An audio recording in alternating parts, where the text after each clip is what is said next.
So it's January 8th. I'm in rural northwestern Kenya, and I'm sitting in a church with over 550 rural Kenyan people. It's so out there and so different from our experience because there are only 2 cars there. Everybody else had walked. But it was fantastic worship. It was hours and hours there. They were celebrating harvest. They were celebrating people getting into school. And then I was asked to get up and preach.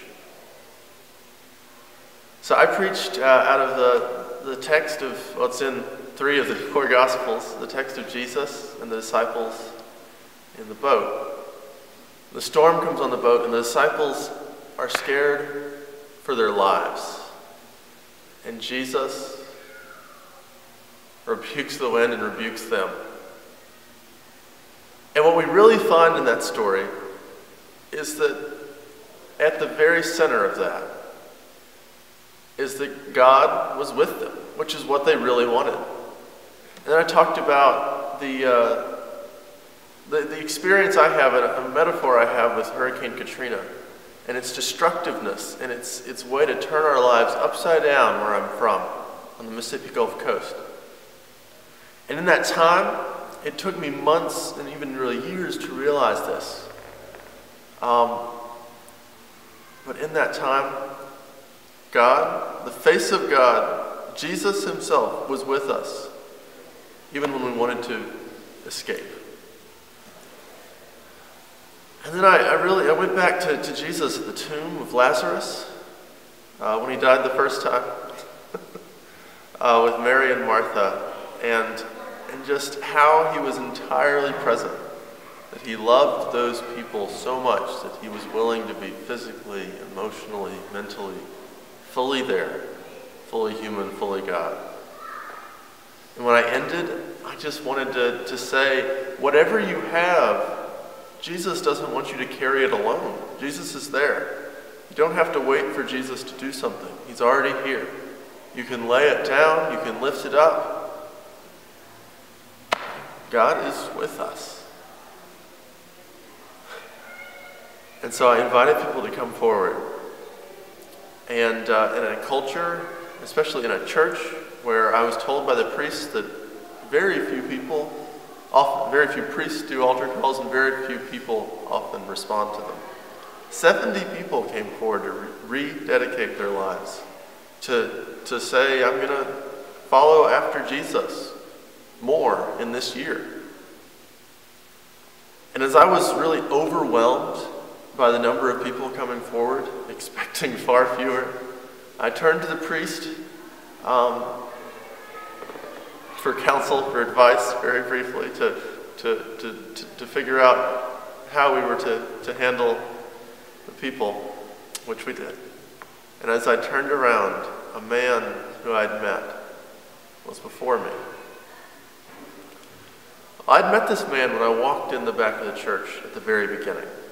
And the thing that was different about this man is that he didn't have any use of his legs. He was crippled. And he was wedged into a wooden bench so that he could sit upright. And a friend of mine who I was there with told me after the service that he saw the man dragging himself up along the concrete floor behind the people as they'd come up, and pushing himself through the legs of the people to sit down right in front of me. And you better believe I was thinking of him when I prayed. But what makes it more providential is that this man who told me about the man dragging himself up was from that community. And he knew this man to be an alcoholic. He knew this man to be somebody who had given up on life. And he inquired about him after the service. And the man, 1 week previous, on January 1st, had decided somewhat privately he was going to follow Jesus. And this, 1 week later, the 1 week I may ever be in this rural corner of Kenya, in the Rift Valley,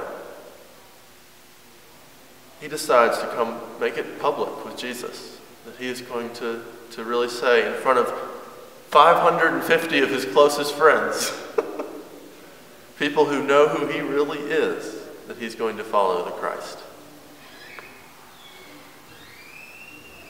That's what it's about.